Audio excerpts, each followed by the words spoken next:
Bom dia. Bom dia a todos.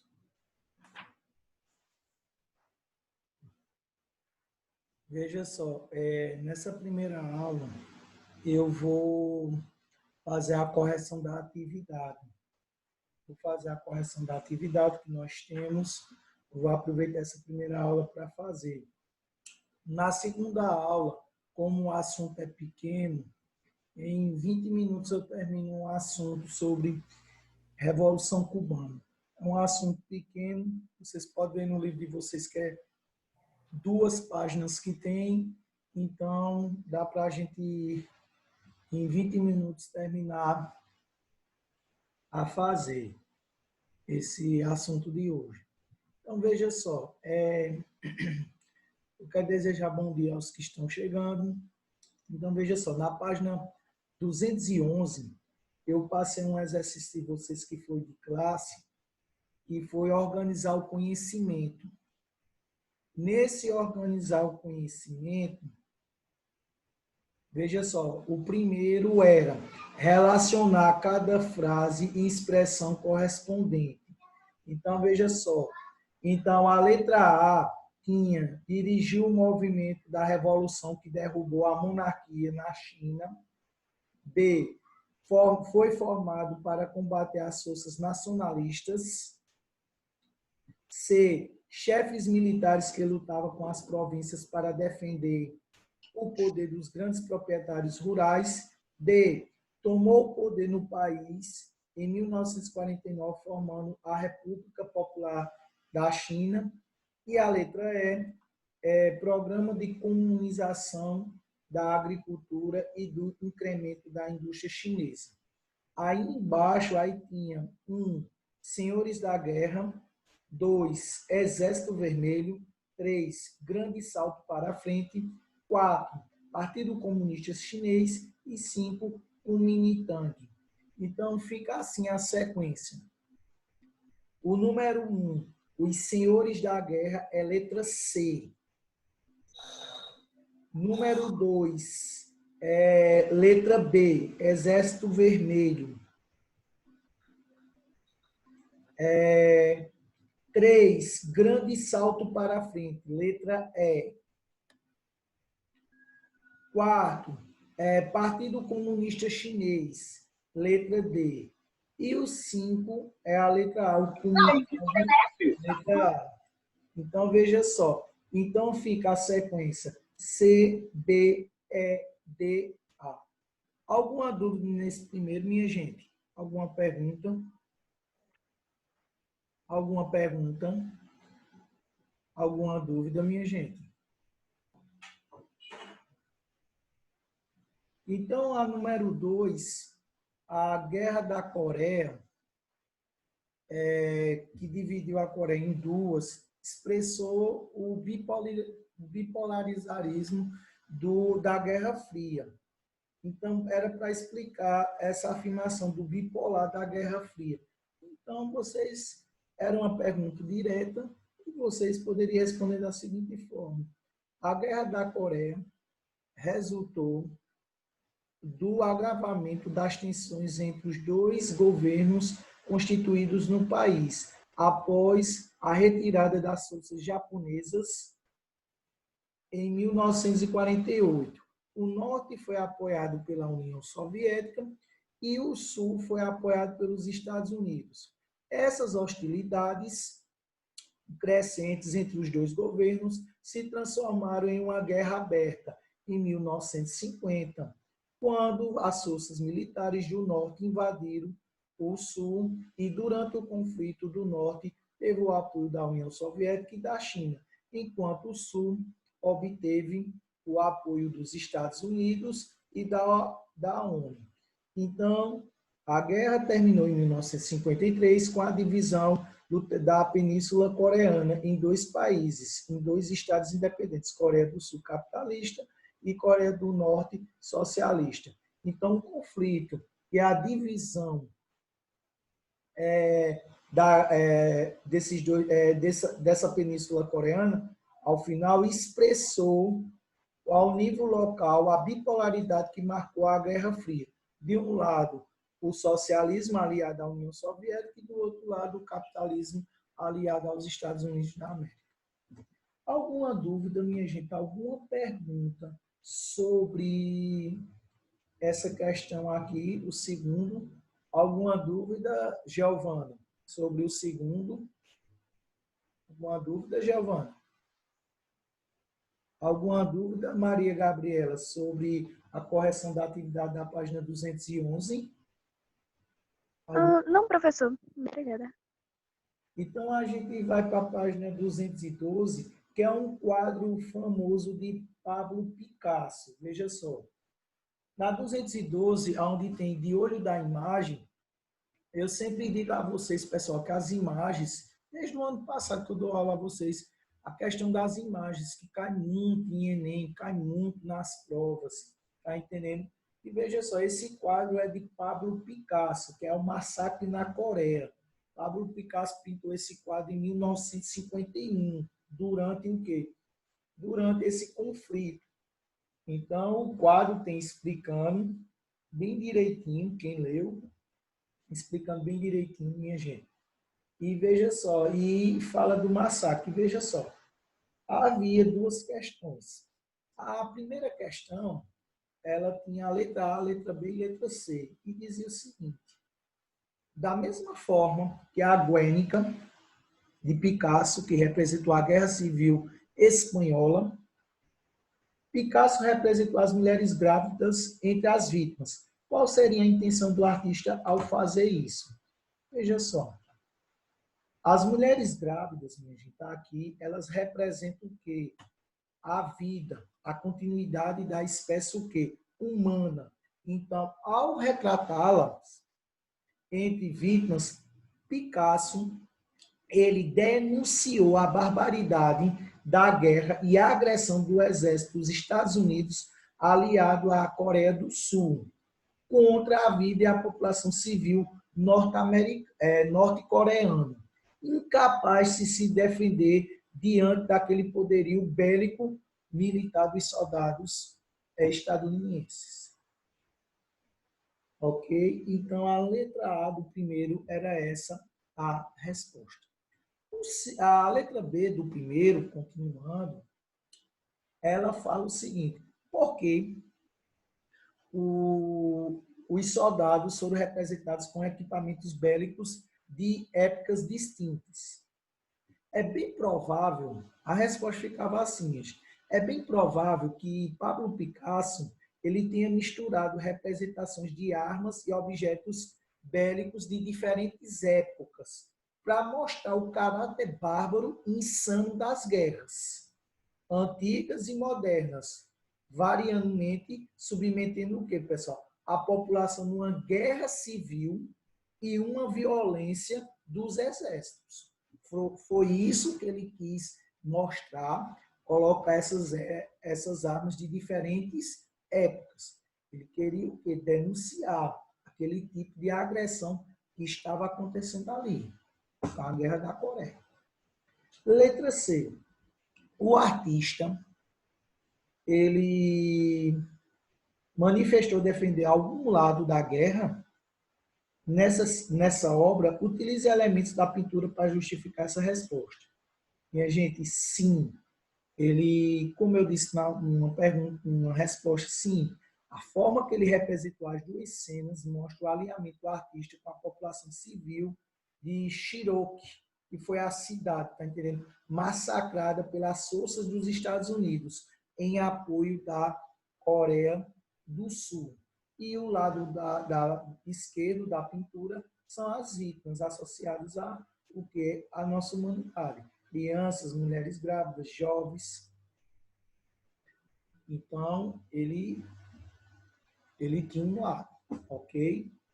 Alguma dúvida, alguma pergunta, Nayara, sobre a correção do primeiro da página 212? Alguma dúvida, Nayara? Alguma pergunta?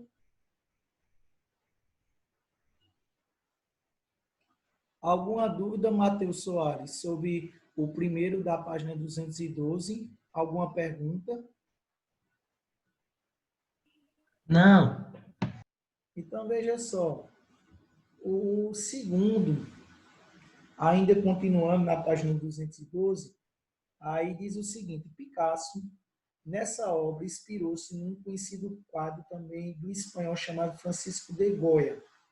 Aí a letra A, faça uma rápida pesquisa na internet para descobrir que quadro é esse. E letra B, destaque os aspectos de Goya que dialogam com a pintura de Picasso. Veja só, esse quadro da pintura de Goya, a gente trabalhou o ano passado esse quadro, quando a gente viu as revoluções da Europa do século XIX. A gente trabalhou esse quadro. Veja só, a pintura de Goya, que inspirou Picasso, o nome da obra era 3 de maio de 1808, em Madrid, concluída em 1814. Ela representa cidadãos espanhóis sendo executados pelas tropas de Napoleão, que havia invadido a Espanha em 1808. Indignados com a invasão estrangeira, os espanhóis de Madrid se rebelaram no dia 2 de maio e no dia seguinte os franceses puniram os rebeldes, executando centenas deles. É um quadro, minha gente, que tem assim, eles num paredão de fuzilamento e eles atirando. E tem um que está de braços abertos nesse quadro. É um quadro bem famoso, tá entendendo? Bem famoso mesmo. Então, a gente estudou nas revoluções do século XIX, quando a gente viu sobre a Europa e sobre a questão das independências da América, mas principalmente a questão de Napoleão quando invadiu a Espanha. Estudou sobre isso aí no ano passado, ok? A letra B ele pergunta aqui destaque dos aspectos da obra de Goya que dialogam com a pintura de Picasso. Vocês podem colocar assim, pessoal. Perdão. Vocês podem colocar assim. Na pintura de Goya, vemos duas cenas distintas, como na obra de Picasso. À esquerda estão vítimas, algumas já abatidas no chão. A maior parte espera a execução. À direita estão os soldados sem rosto apontando piedosamente suas armas contra os rebeldes. Ok? Então, isso na obra de Goya. Já na obra de Picasso, a gente vê a mulher grávida mais à esquerda, na cena, ela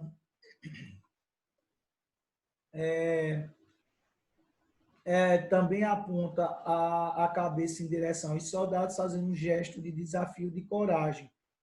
Então, Goya e Picasso fazem em suas respectivas obras uma denúncia pessoal universal contra as guerras que envolvem forças estrangeiras poderosas, massacrando o quê? Populações civis. Então, eles denunciaram através de quê? Através, minha gente, da pintura. Então, a pintura aí, eles executaram justamente para denunciar.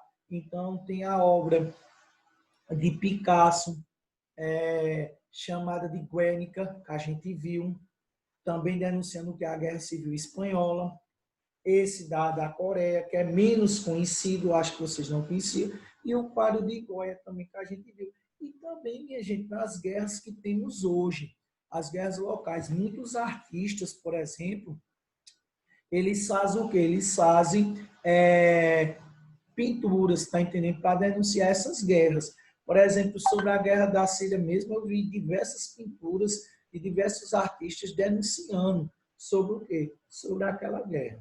Ok? Então, alguma dúvida, Pedro Figueiras, sobre o segundo da página 212? Alguma pergunta? Não. Alguma pergunta, Kemily? Na página 212? Alguma dúvida? Kemily, alguma dúvida, alguma pergunta?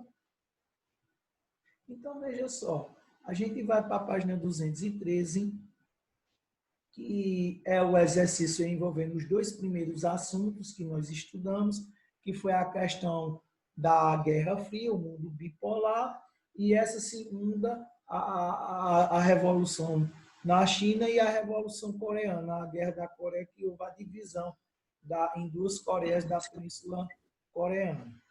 Então, veja só, o primeiro era para aplicar, era uma questão de vestibular da Unifor do Ceará 2003. E veja só, e tinha o seguinte, nos primeiros anos da Guerra Fria, os Estados Unidos difundiram vários discursos em intenção de legitimar suas ações de Estado e a convencer a opinião pública acerca dos perigos e a expansão soviética, consequentemente do socialismo. Então, sobre a doutrina Truman, que está trabalhando aí a questão da doutrina Truman, formulada nos anos seguintes da Segunda Guerra Mundial, é correto afirmar. Então, ele quer a resposta correta aqui. Então, ele quer a resposta correta. Então, vamos ver as alternativas. Letra A. Visava criar na população mundial um clima de terror em razão dos perigos do avanço do socialismo no território americano e do liberalismo no território soviético. Errado. Então, liberalismo no território soviético, a parte errada é aí. Letra B. Almejava unir os países capitalistas e socialistas em torno de um programa de desenvolvimento mundial, formalizar a Organização das Nações Unidas, a ONU. Errado também. Unir o capitalismo com o socialismo, nada disso. Letra C. Ambicionava formar um bloco de países da Europa Oriental para lutar contra o avanço dos governos comunistas e socialistas e preservar as colônias da Ásia e da África. Está errado, porque era justamente na Europa Oriental onde tinha esses governos socialistas e comunistas. Como é que ia lutar contra esses governos? Se era justamente se tinha nesses países. Então, está errado essa parte aí. Letra D. Objetivava preservar a hegemonia mundial dos Estados Unidos e evitar o confronto entre países capitalistas e isolar a União Soviética e seus aliados. Pode ser essa daí, a letra D. A letra E, vamos ver, buscava alternativas para acabar com a rivalidade entre Estados Unidos e União Soviética, consequentemente propor a coexistência pacífica entre as duas potências. A resposta aqui, minha gente, é a letra D, porque o objetivo era preservar a harmonia mundial, pós-Segunda Guerra Mundial, dos Estados Unidos, e evitar um confronto dos países capitalistas, e isolar a União Soviética e seus aliados. Então, a resposta é a letra D, ok? O segundo, havia um texto falando sobre a Guerra Fria. Falando sobre a Guerra Fria, em um texto, esse texto era de Ricardo Ribeira, extraído em 2012. Então, veja só. A letra A diz o seguinte: segundo o autor, a definição de Guerra Fria foi criada para nomear a existência de três confrontos. Esses confrontos relacionados, quais confrontos foram esses? Então, veja só, ele faz duas perguntas. Primeiro, a primeira parte, você diz o seguinte: os três confrontos foram entre as duas superpotências, Estados Unidos e União Soviética, entre dois sistemas econômicos sociais, capitalismo e socialismo, entre duas ideologias, justiça e igualdade social versus liberdade e democracia. Então, essa seria o quê? A resposta dessa letra A.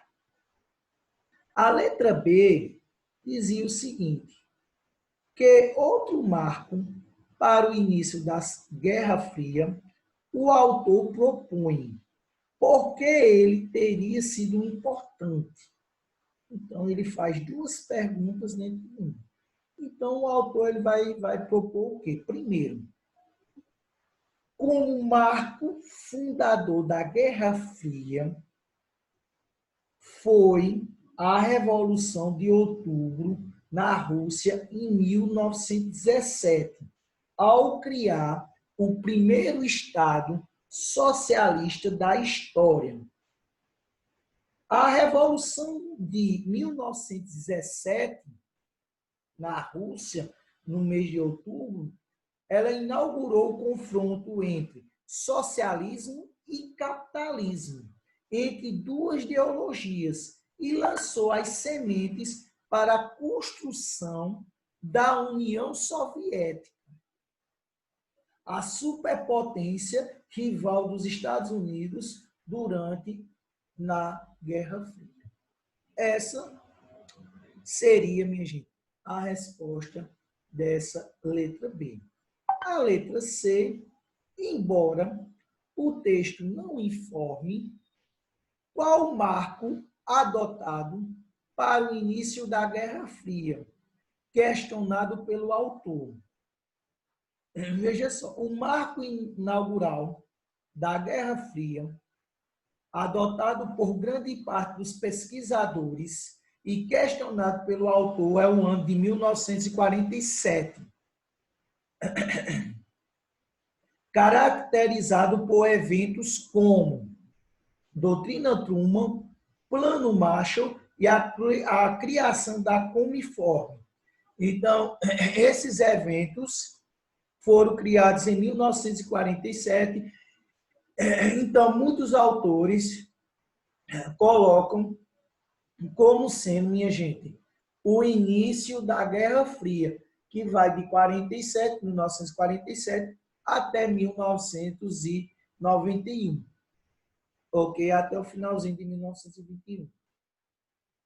Alguma dúvida nesse segundo, Lucas Juan? Alguma pergunta? Não, tá de boa. Alane, alguma dúvida nesse segundo aí na correção? Alguma pergunta? Alane? Alguma dúvida, alguma pergunta? Então, veja só.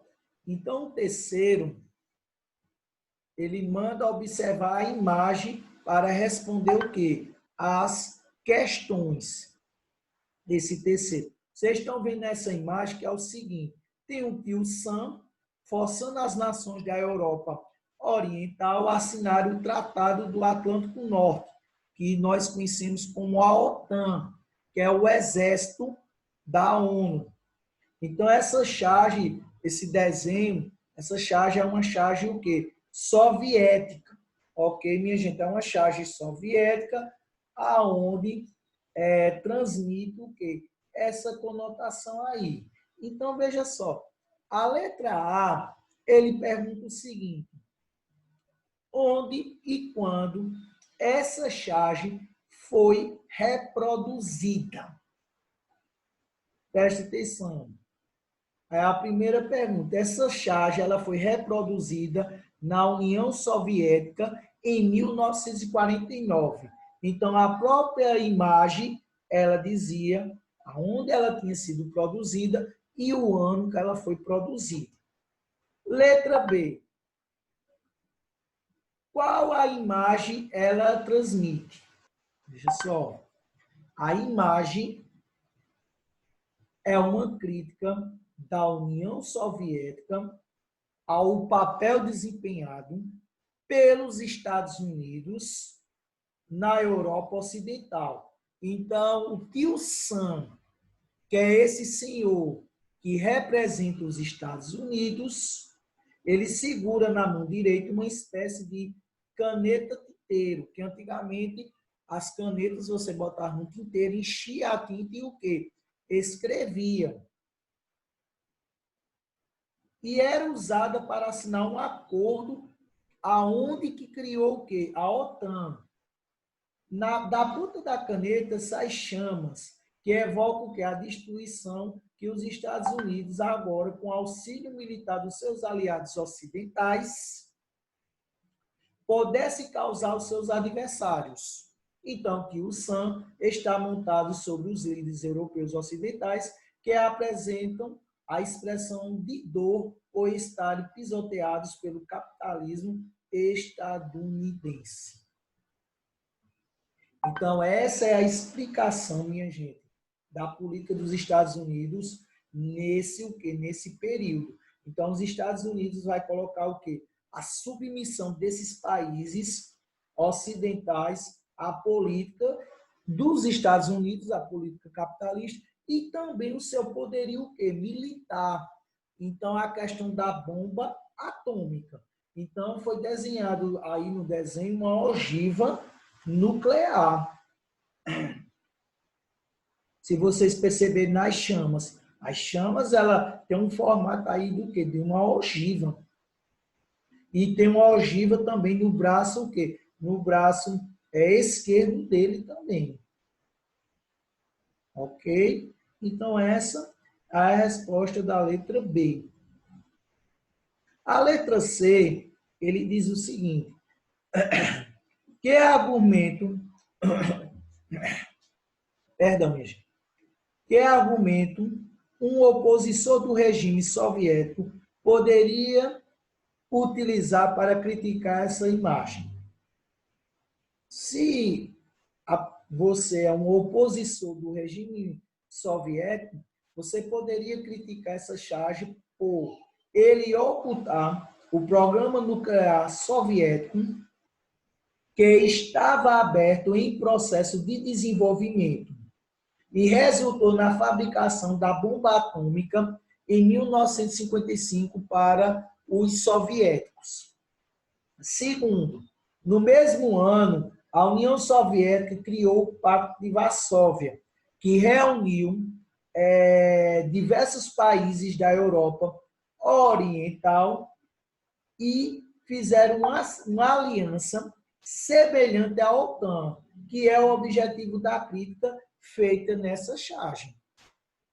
Então, é aquela história, minha gente, o sujo falando do quê? Do mal lavado, como a gente diz popularmente. Então, foi feita essa charge, os soviéticos criticando os Estados Unidos, mas por trás a União Soviética também estava fazendo a mesma coisa com os países orientais da Europa, ou se não, os países do leste europeu, fazendo o quê? A mesma coisa. Então, a mesma coisa. Ok. Alguma dúvida sobre esse terceiro? Davidson, alguma pergunta, Davidson, sobre a correção? Não. Felipe Gabriel, alguma dúvida sobre esse terceiro aí? Alguma pergunta? Alguma pergunta, Felipe Gabriel? Então, veja só. Nós vamos para o quarto, que é a retomada do quê? Dos assuntos. Responda as questões-chave da abertura dos temas 1 e 2. Então, veja só.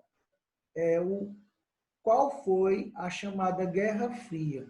O que foi a chamada Guerra Fria e quais foram as suas principais características? Então, são perguntas diretas que o texto aqui faz. No caso, a pergunta direta.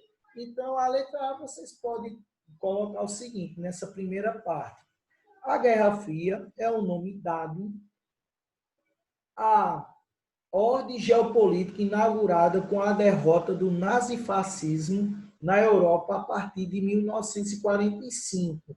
O acontecimento dito como marco fundador da Guerra Fria foi a formulação da doutrina Truman, em 1947, sintetizando o discurso feito no Congresso estadunidense pelo presidente Harry Truman, que era o presidente dos Estados Unidos. Então, nessa ordem, respondendo à segunda pergunta da letra A, nessa ordem caracterizou-se pelo antagonismo, quer dizer o quê? O antagonismo que é a luta entre o bloco capitalista, dirigido pelos Estados Unidos, e o bloco socialista, comandado pela União Soviética. Então, comandado pela União Soviética.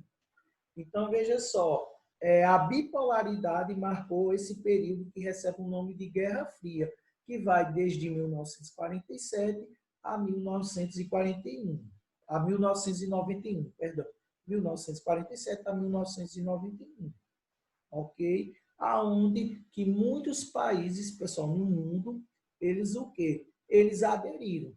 A maioria dos países aderiram o quê? O capitalismo. Se a gente for analisar no globo dessa época, desses países, a maioria desses países, eles o quê? Eles aderem o quê? O capitalismo. Mas alguns vão aderir o quê? O socialismo. Aderir o socialismo. Ok? Veja só. A letra B, ele pergunta o seguinte: de que forma a polarização política e ideológica da Guerra Fria se manifestou na China e na Coreia? Veja só, a polarização política, econômica, ideológica entre o capitalismo e o socialismo atingiu com mais ou menos intensidade nos países do mundo. A China, por exemplo, e a Coreia são dois casos estudados nessa unidade que nós estudamos na semana passada. E esses casos que a gente estudou a semana passada, então a gente vê o seguinte, que a guerra civil tratada na China entre o Exército Vermelho contra as forças nacionalistas representou o confronto entre o socialismo e o capitalismo, aonde que o Partido Comunista chegou ao poder derrotando essas forças o quê? Capitalistas e estabelecendo o primeiro Estado socialista no Oriente. Já a Guerra da Coreia, ela também significou uma extensão dessa rivalidade de disputas da Guerra Fria, antes do término do conflito, ao contrário da China. Então, permaneceu unificado sob um Estado socialista, já a Coreia ela foi dividida, pessoal, em dois estados, Coreia do Norte socialista, apoiada pelo bloco soviético, e a Coreia do Sul capitalista, apoiada pelos Estados Unidos, pelo bloco capitalista. Ok? Então, veja só, olha, aqui foi a correção, minha gente, das 3 atividades que eu passei para vocês a semana passada. Eu passei a primeira atividade, que foi aquela de sala de aula, e a 211. E a 212 e a 213 eu passei para casa para vocês responderem e me entregar até sexta-feira essas atividades. Então, essas atividades, elas foram o quê? Corrigidas hoje. Então, depois eu vou disponibilizar para vocês, que eu gravei aqui, para alguém que tiver alguma dúvida, alguma coisa em relação à correção da atividade, vai lá no YouTube e rever o quê? Rever esse vídeo aqui, minha gente, que nós estamos aqui fazendo, ok? A aula. Alguma dúvida, Beatriz Ferreira, sobre a correção desse quarto aí? Alguma dúvida? Não, professor, nenhuma dúvida. Paulo Caíca, alguma dúvida, Paulo? Sobre aí as questões? Alguma dúvida, alguma pergunta? Então, veja só. Nessa segunda aula, só faltam 5 minutos para terminar essa aula. Na segunda aula, eu vou falar sobre a vocês a Revolução Cubana, que foi uma revolução que ocorreu aqui na América. Então, a gente vai ver a Revolução Cubana, a gente vai estudar sobre a Revolução Cubana, a gente vai ver o porquê ocorreu aqui na América. Então, em torno de 20, 25 minutos eu termino essa aula, passo um exercício de classe e vocês vão responder aqueles minutos que eu dou e a gente, quem tiver dúvida, vocês colocam no WhatsApp que eu tirarei as dúvidas de vocês, ok? Então, ninguém tem nenhuma dúvida do exercício que foi corrigido, nenhuma pergunta.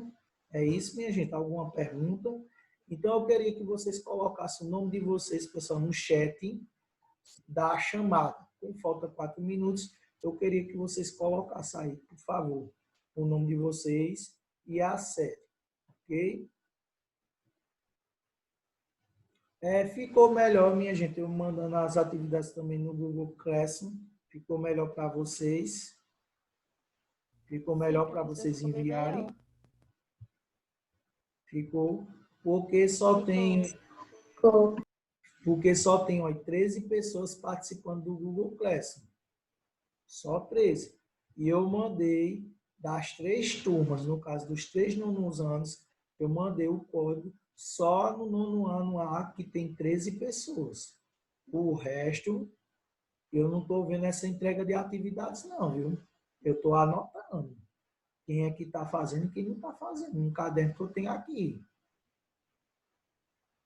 Então, minha gente, vocês pediram, eu fiz o Google Classroom para vocês, está entendendo? Facilitou também a minha vida, facilitou a vida de vocês, mas tem algumas pessoas que não estão o quê? Inseridas ali. Eu estou anotando os nomes, eu anotei os nomes, ok? Anotei os nomes e eu passo para ele, ok? Então, veja só. Então, na próxima aula, após esse intervalozinho que a gente tem de 10 minutos, então a gente vai ver, minha gente, sobre a Revolução Cubana, ok? Olha, minha gente, se